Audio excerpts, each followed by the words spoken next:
What's 5 feet tall, weighs 500 pounds, and lives in the garage? This sounds like a Yo Mama joke, but it's not. My new Spencer. It was time for another one. I'll go into a full detail on this machine, full video on it, and comparing it to the later ones, because this is the earliest one I've got. I believe it's from 1912 or so, in a different video, but the purpose of this video is just going to be some basic checks when powering up a machine for the first time that's over 100 years old and hasn't been turned on in many years, because you don't know what's going to happen to it. So first I'll go into a repair that I've already made. This machine has a repulsion start induction run motor, and it's really terrible lighting, isn't it? Better. It's got brushes, 2 brushes that are engaged with the flat face commutator here to start the motor. And when the motor is up to speed, the brushes pop up away from the motor on a brush carriage. And only one brush was in the machine. And there's places that you can get weird brushes for these old machines online, but before I did that I looked through and naturally I had some. See, let this be a lesson to you. Never throw anything away for any reason ever. It's a Westinghouse motor, 1.5 horse, and so I have installed 2 new carbon brushes, 1 on each side, made sure that they move freely up and down, and I've made sure that this spins.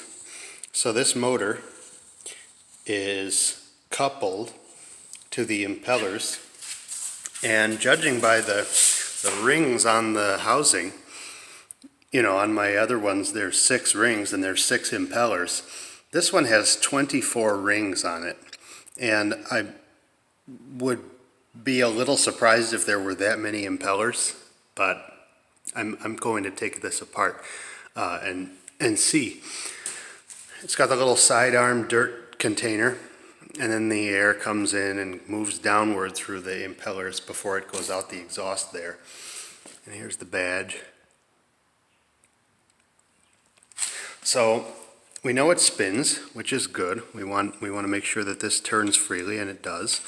We want to have oil in the bearings. The motor has 2 bearings, one up there, one here, and the little extension arm for the oiler is actually boogered at the end.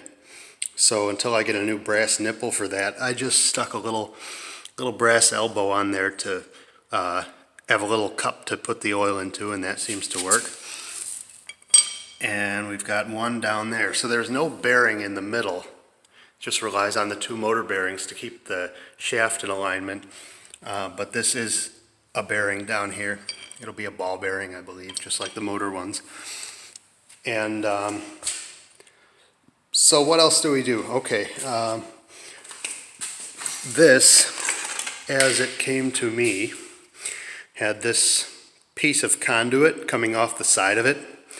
So it was wired in 1/2-inch rigid conduit, like some of your high-end electrical work was done at the time. And taking that apart, I found that this motor was wired for 240 volt operation with the windings in series. You can see on these repulsion start induction run motors, they brought the windings, the leads to the windings out of the housing separately. And if you wanted it wired for 120 volt, you would just pair these to one lead, pair these to the other lead. Well, you can see that this way they're not in parallel, they're in series, and that's for 240 volt operation. But you can test it on 120.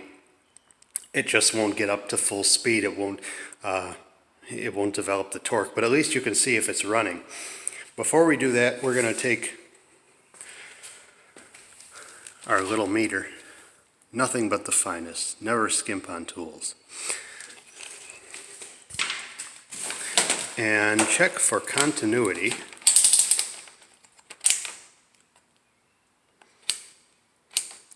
Well, it sure is handy that all this central vac pipe is here. Makes a nice little workbench.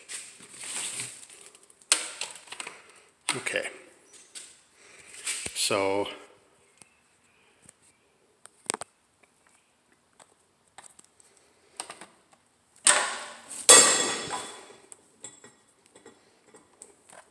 got a 120 volt cord wired to this, as you can see, because I am going to start it on 120. The first thing we're going to do is make sure that we have, boy, this is tricky with one hand.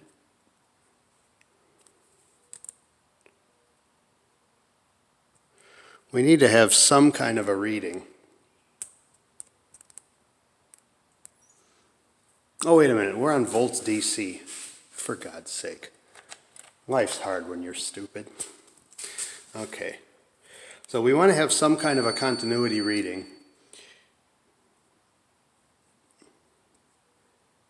Between the motor leads. It's going to be low ohms, not a lot of resistance there, but that's a good thing. We want that. We do not want a reading between either one of these motor leads and the housing of the thing. You just don't know what kind of condition the insulation is going to be in. So I'm going from one lead on the cord to the frame and nothing.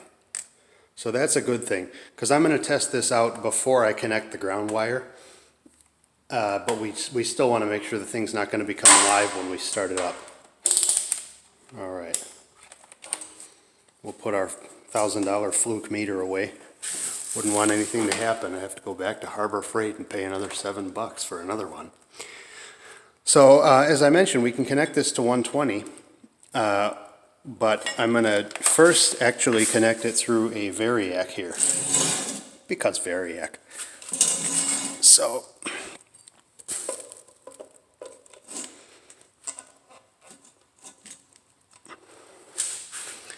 and I'm going to turn it down.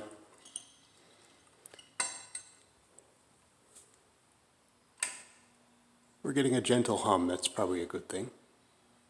We're going up. And look at that, we have motion.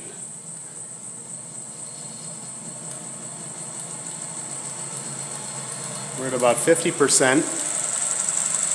Some light sparking at the brushes. Good.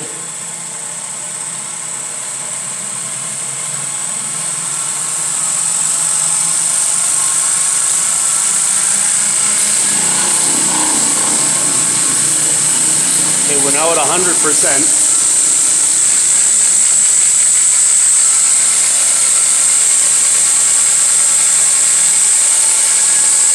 Our brushes are still sparking, but aside from that little bit of vibration we heard a moment ago, things seem to be running fine. This is what we want.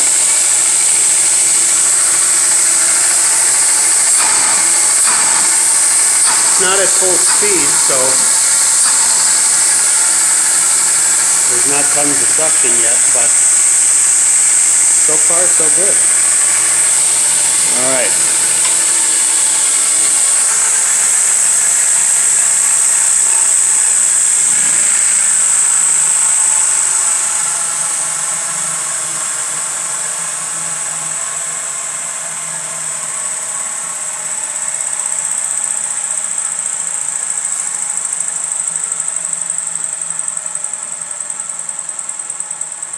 So I've actually had really good luck with these antique motors because they were built so heavily, and generally they were indoors, so the insulation stayed good.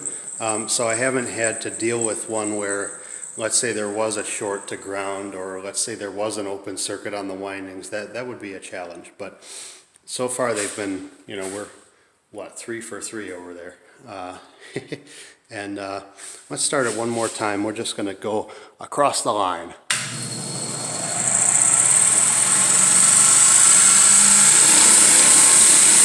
Hear that though? It's got a point where it's got a little more vibration.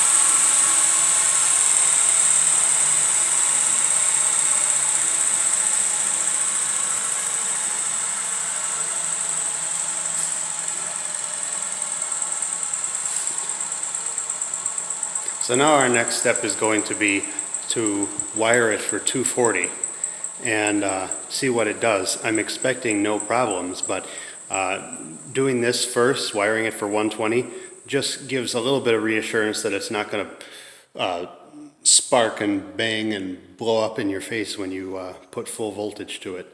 So that'll be next. Thanks for watching.